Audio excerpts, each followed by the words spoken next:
2,500 years ago, an old man rode a water buffalo toward the mountains, and he did not intend to come back. He carried no army, no banner, no name he cared to be remembered by. He was leaving the world on purpose, and the strange thing, the thing we are still trying to understand all these centuries later, is that by vanishing, he made himself impossible to forget.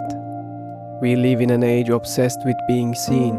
From the moment we wake, we are told to project ourselves, claim our place, broadcast our existence. Visibility, we are promised, is power. But watch what happens to the things that stand out too far. The tallest tree in the forest is the first to be cut. The brightest flame burns out the fastest. The most rigid structure is the first to crack when the storm arrives. The old man on the buffalo understood something the city had forgotten. He believed the truest strength was not in standing out, but in disappearing completely. His name comes down to us as Lao Tzu, though even that means little more than the old master. For most of his life he was not a prophet, no king. He was a keeper of records in the court of dying dynasty. Day after day he watched the same thing unfold around him. Men clawing over one another for rank, for credit, for a few more inches of attention. He watched ambition devour the very people who chased it. And one ordinary day, the old archivist put down his brush and left. He rode west, toward the wild country, toward the pass where the road runs out. There, a lone guard at the gate recognized the old man for what he was, and asked one thing of him before he vanished: "Leave us your wisdom." So, at the very edge of the known world, he sat and wrote a little more than 5,000 words. He handed them to the guard, climbed back onto the buffalo, and rode into the mist. He was never seen again. That small book became the Tao Te Ching, and everything we are about to explore was written by a man on his way out the door. He began with the thing that makes us most visible of all, the ego. The ego is the rigid image we carry of ourselves, our titles, our pride, our need to be right, our hunger to be noticed. It stands up in every room and says, "Look at me." But the old master saw the ego for what it truly is, a target. When we are full of pride, we are easy to offend. When we are desperate to defend our reputation, we are easy to manipulate. Every insult, every slight, every moment of being ignored becomes a hook, and the world only has to pull.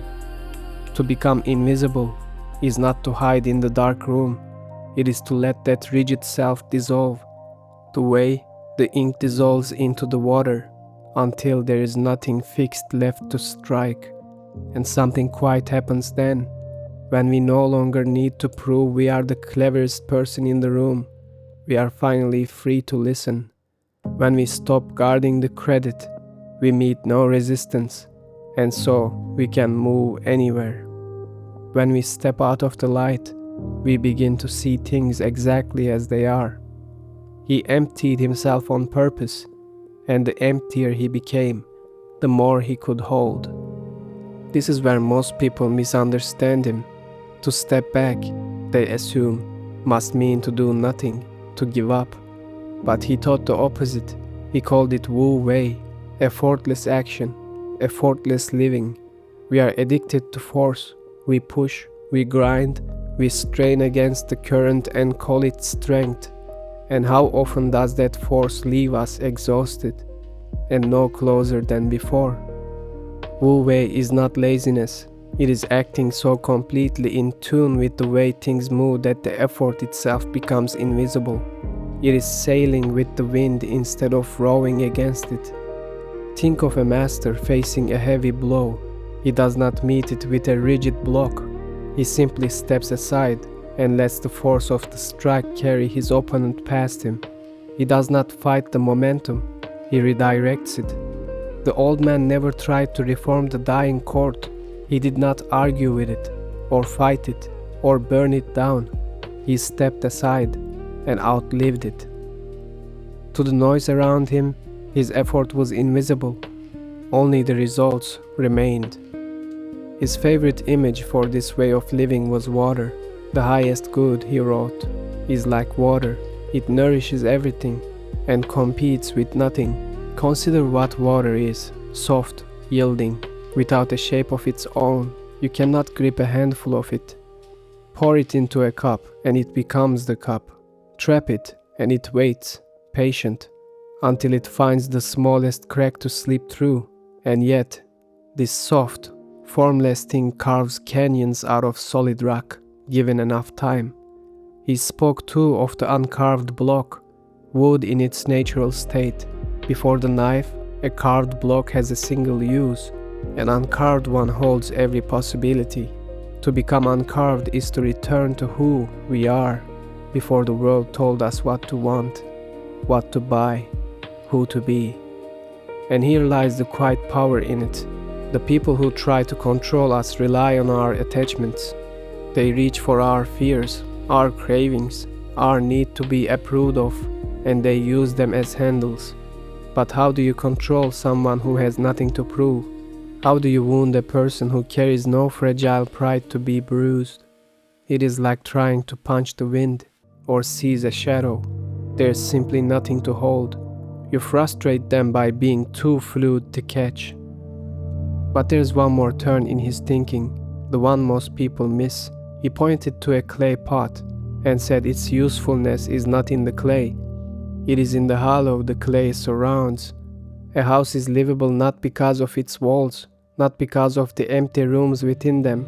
Cut a door and a window, and it is the emptiness that makes the house a home. Emptiness, he was saying, is not lack. Emptiness is what makes everything else possible. And then he did the most radical thing of all. He lived it to the end. He built no school. He gathered no followers to carry his name forward. He carved himself into no stone. The man who taught the world to disappear simply disappeared. He practiced his own philosophy so completely that the proof of it is the empty road he left behind. He believed he was riding into oblivion. Instead, those 5,000 words became one of the most translated books ever written, read for 25 centuries in nearly every language on earth. The emperors of his age built walls and monuments so that the world would remember them. Most are forgotten now. A single line in a history book, if that. But the old man who wanted nothing, who rode away from all of it, is read again every single day. The rigid cracked, the loud was drowned out, and the one who yielded, who emptied himself, who became like water, endured. The storms will always come, people will rage, the world will shift, chaos will knock at the door, and while the rigid things shatter under the weight of it, there is another way to meet the storm, to yield, to adapt, to endure. You do not have to be the loudest sound in a world full of noise. You can be the silence that follows. Step back, release the need to be seen, become invincible, and discover the quiet strength that outlasts every storm.